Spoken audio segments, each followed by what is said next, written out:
सिया राम, सिया राम,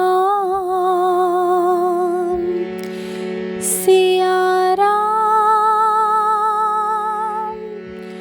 सिया राम, सिया राम, सिया राम।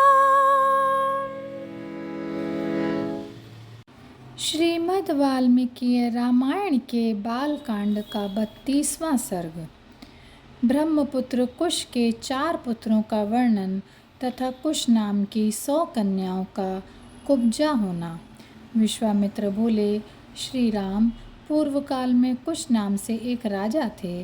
वे धर्म के ज्ञाता थे और विदर्भ देश की राजकुमारी उनकी पत्नी थी। उनके गर्भ से उन्हीं के समान 4 पुत्र उत्पन्न हुए। उनके नाम थे कुशाम्ब, कुशनाभ, असूरतसजस और वसु।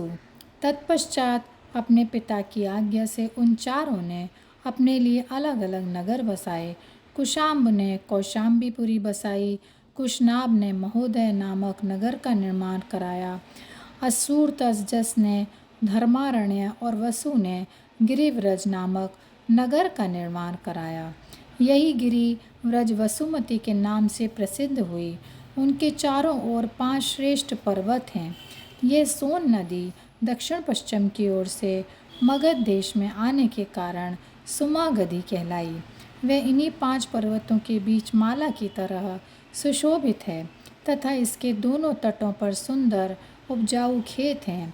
श्री राम, धर्मात्मा कुशनाभ ने धरताची नामक अप्सरा के गर्भ से 100 कन्याओं को जन्म दिया। वे सभी सुंदर तथा लावण्यमयी थीं। वे स्त्रियोचित सभी गुणों से पूर्ण थीं। अब उनके गुणों और रूप को देखकर वायु देवता ने उनसे कहा, तुम सब मेरी पत्नी बनो।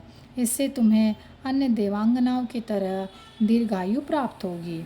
लेकिन यह सुनकर उन सुंदरियों ने वायुदेव की हंसी उड़ाते हुए कहा, सुरश्रेष्ठ, प्राणवायु के रूप में आप सबके भीतर विचरण करने वाले हैं। इसलिए आपको यह स्वयं जान लेना चाहिए कि हमारे मन में आपके प्रति कोई आकर्षण नहीं है।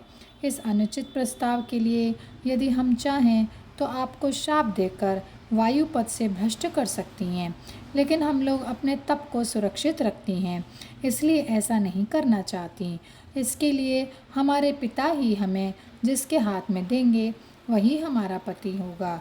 इनकी इन बातों को सुनकर वायुदेव कुपित हो उठे और उनके भीतर प्रविष्ट हो उनके सारे अंगों को मोड़कर टेढ़ा कर दिया।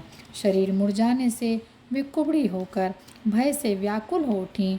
फिर उसी हालत में जब उन्होंने अपने राजभवन में प्रवेश किया, उनकी दयनीय दशा देखकर कुशनाभ घबरा उठे और बोले, पुत्रियां, किसने धर्म की अवहेलना करते हुए तुम्हें कुबड़ी बना दिया? इतना कहकर वे लंबी सांस खींचकर उनका उत्तर सुनने के लिए सावधान होकर बैठ गए। और यहीं पर यह अध्याय समाप्त होता है। जय सिया राम, जय सिया राम, जय सिया राम।